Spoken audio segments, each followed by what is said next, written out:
My name's Stephen Ward and I'm the Managing Director of Greenway Garage. We're situated in a lovely little country village called Newton on Ouse, which is just north of York. And York is probably one of the most beautiful cities in the country, and it's a lovely place to be. I've been involved in business, don't really like to say this, but since 1973.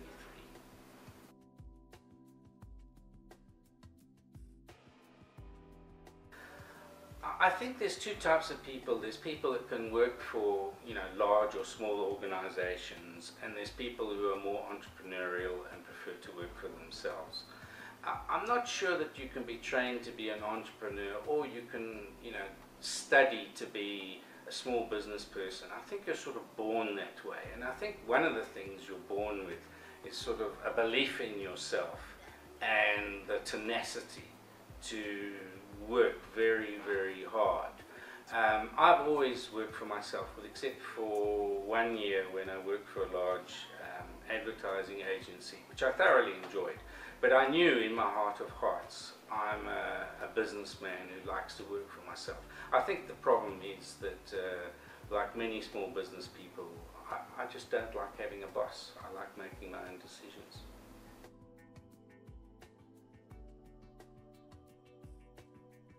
No, this is not my first business. My background's in advertising, and I was a copywriter for many years. I worked for a large international ad agency, and then I started my own advertising agency, and I ended up some sort of ideas man, I suppose that's what it was, and it was very successful. But as you can tell from my accent, although I was born in the UK and I'm English, I spent many years in South Africa, and when I came back here about 7 or 8 years ago, I decided I wanted to change what I've been doing, change my life, start something new, and particularly something that was of great interest to me.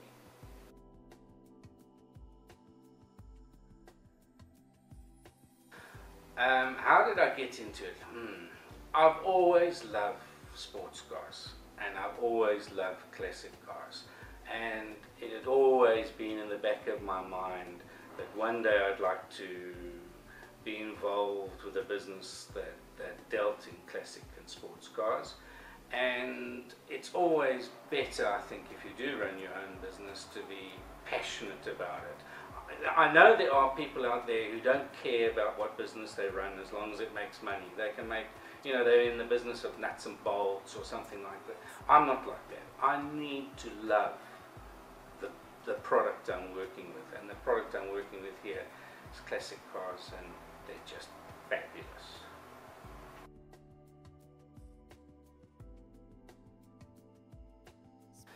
Challenges. I think for me the first one was financial. I knew I wanted to run classic car business, but I wanted freehold.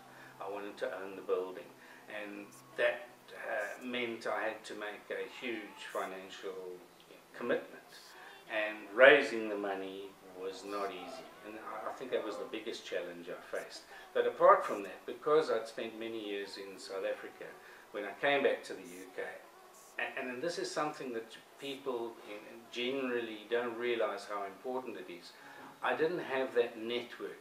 I hadn't over the years built up that network of friends and acquaintances and just people who you can go to for advice, or can tell you where to go for something, or you've built up a relationship with them and they're prepared to help you.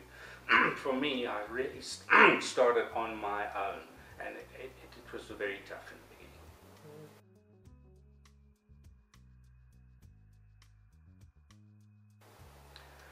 For me, I think the most challenging aspect of running this business is finding time for myself. Like many smallish businesses, it seems to consume your whole life, and I think I have a problem with getting time off work to relax and enjoy myself. And there's so many things I want to do.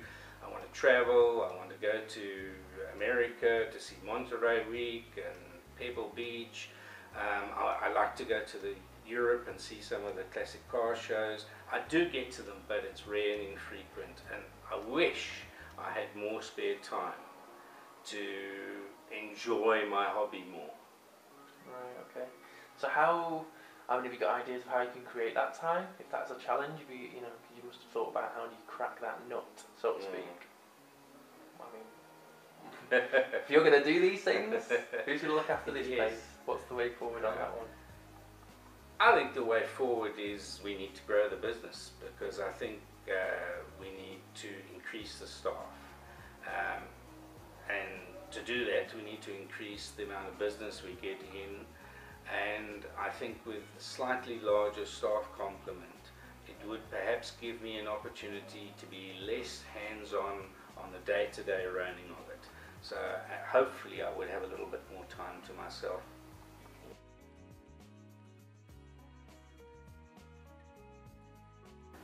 Oh, I love so much about this business.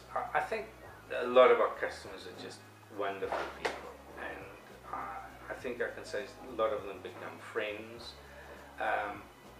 I live and work in a lovely environment around York, which is a fabulous place in the world to be. And most importantly, I'm working with something I really love. I love classic cars. I love when they come in to have a service and you get to know them. I love the lines of them. I'm interested in the sort of design. I like the history that comes with it. Not necessarily the history of that particular car, but that car, like we've got an Austin 7 in at the moment, and it just takes you back to the 30s and what it was like there, and a completely different life to what we live now. It's fabulous.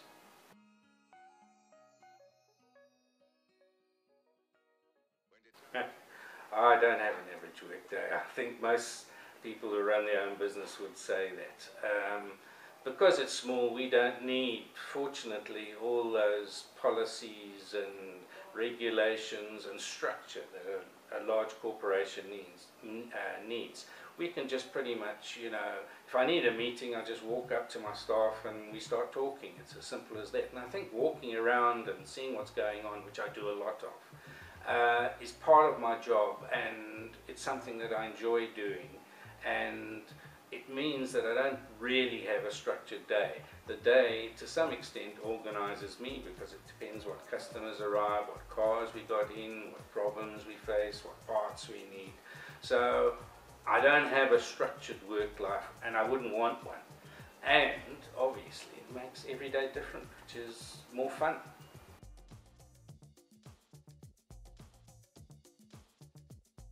Well, I know there's lots of help for people who want to start their own business, and I'm a great supporter of people that do start their own business, and the advice you get, in my opinion, is not always the best.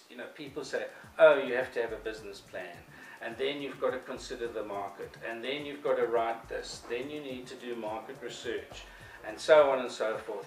Those things are true and valid, of course they are, but I think the most critical thing to have is passion for what you want to do. If you've got that and you can keep that passion going, you will succeed. And often I think what happens with people that want to start their own business is they have this idea, and I always say you need to keep your ears flapping, because you have this, someone will have this idea and they say, I want to start their own business, and they'll start doing it, I don't know, they'll start doing it on eBay, or they'll start advertising the local press, or they'll try and get themselves on radio, whatever. All that stuff's good, but often I think the original idea they have may not be suited to the market, and as they go through week after week after week, although you need the passion for the business, you need to keep those ears flapping, because the market will tell you and direct you to the right way to make a success.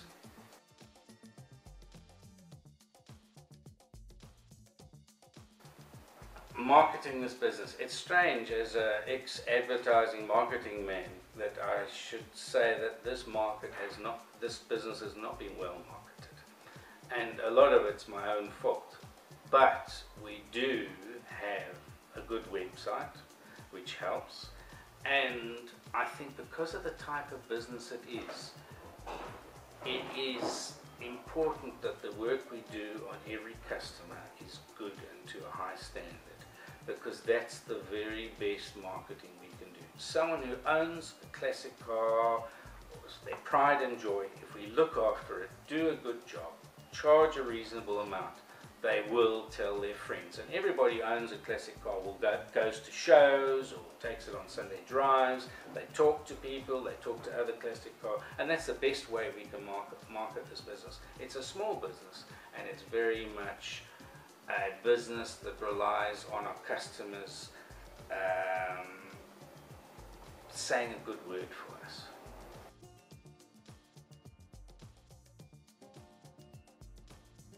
Next 12 months are going to be tough. I don't think there's any business in the UK, or in Europe for that matter, or perhaps the world, that doesn't foresee that the next 12 months are going to be really difficult. I think we are perhaps better placed than many businesses to survive in difficult times. We have low overheads, we don't owe a lot of money, we have a very loyal client base, and we are dealing often with a customer's car that is pride and joy. And although classic cars can to some extent be seen as a luxury item, they are people's passion, and people are prepared to look after and spend money maintaining something that means more to them than just four wheels and a bit of metal. I'd say in the next 12 months I would like to double our turnover. The way to do that is to increase our customer base. I feel that we haven't really tapped into the larger Yorkshire market, and there's a lot of classic cars and sports cars in Yorkshire tucked away in barns, and there is not a huge amount of companies and garages looking after them. So I think there's big potential out there. One of the problems we have is they don't know about us, and we have been relying on word of mouth, and it's a sort of slow burn marketing process, and it has been working very well for us. But I do know that we need to increase the exposure so that people in further afield, perhaps is the way to say, Harrogate, Leeds, Sheffield, do know that there's specialist people available within a reasonable distance from them.